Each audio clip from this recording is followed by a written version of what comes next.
Dahil sir, baka pwede pa sa ng isang personnel. Huli cam na naman ang Ipit Gang.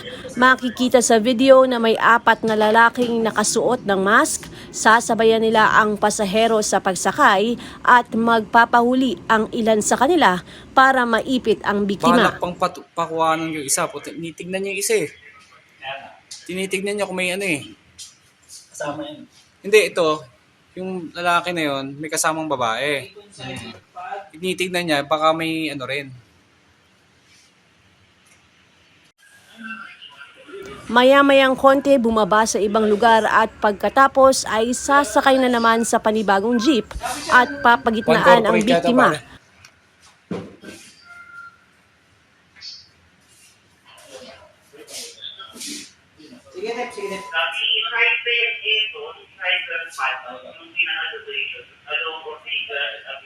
Makikita din na may isa pang lalaki na nakasuot ng mask na tila nagmamando sa kanila. Sunod-sunod ang mga naglalabasang reklamo laban sa Ipit Gang, nambibiktima sa iba't ibang lugar sa Pasig tuwing rush hour. Tsetsempohan ng mga suspect ang kanilang target na biktima. Ang gagawin nila habang sumasakay ito, kanilang iipitin para makuha ang atensyon nito habang ang isa sa mga kasabwat ay kukunin na ang cellphone o wallet o kung ano pa ang mahalagang gamit na mabilis makuha sa biktima. Kadalasan nasa 4 hanggang 5 ang suspect. Sa report sa Barangay San Antonio, madami na umano silang natatanggap na sumbong ng mga pasaherong na biktima ng nasabing grupo at kamakailan ay 2 sa Ipit Gang ang kanilang naaresto. Regarding sa snatching dito sa Escriba Corner Show Boulevard, meron kaming natatanggap na complaint. Sobrang daming nabibiktima at saka nagpapablatter sa amin every rush hour.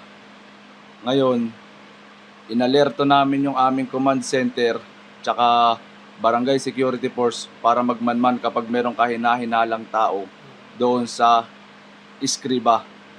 Ngayon, ang nangyari, na-monitor ng command center namin na meron silang inipit tapos sasakay sila sa kabilang jeep. Pagsakay nila sa kabilang jeep, magbibiktima ulit. Nung na-monitor ng command center namin, nagrespondihan na kagad lahat ng tao ko. Sinabi ko, mag-ingat lang kayo kasi baka may mga dalang kutsilyo. Ay, nagkaroon nga ng habulan sa Show Boulevard hanggang sa nadakma yung 2. Tapos yung isa nakatakas. Kaya rin namin pina-alerto yan kasi ang dami po naming natatanggap na complaint na ipit. Puro ipit. Iipitin nila yung tao, Ipit Gang. Iipitin yung tao tapos kukuhanin yung cellphone, wallet. Kaya in-advisean din kami ni Kapitan na alerto ang Show Boulevard kasama ang kapulisan. Tandem kami ng pulis nung nahuli yung mga nang iipit. Every rush hour sila nag-aanay gabi. Kaya naalarma rin kami noon kasi sobrang dami na nga nang nagpapablatter sa amin regarding sa ganyan na Ipit Gang. Actually, yung mga ganyan kasi na Ipit Gang, kapag ka maraming tao, doon sila tsetsempo para hindi sila mahalata. Kaya syempre, pinapaano namin sa publiko na maging maingat din tsaka maging matsyag para may iwasan yung pambibiktima ng mga Ipit Gang. Turn over namin sila sa pulis. Siyempre, gano'n naman ang proseso. Pagka nahuli ng barangay, turn over sa pulis, tapos yung pulis na yung magpa-process hanggang sa mapakulong na siya. Lalo ngayon, magde-December, magpapasko, maglilitawan na naman yung mga mapagsamantala. Kaya payo po namin sa mga Pasigueño, maging maingat po tayo. Sa kasalukuyan, maging ang iNews Pasig ay nakakatanggap ng napakaraming reklamo mula sa mga nabiktima. Ang ilang insidente nangyari sa Barangay Rosario, sa IPI, Bagong Ilog at sa Shaw Boulevard. Paalaala sa mga commuters na mag-ingat at maging alerto. Ako si Luan Peñano para sa latest ng iNews Pasig.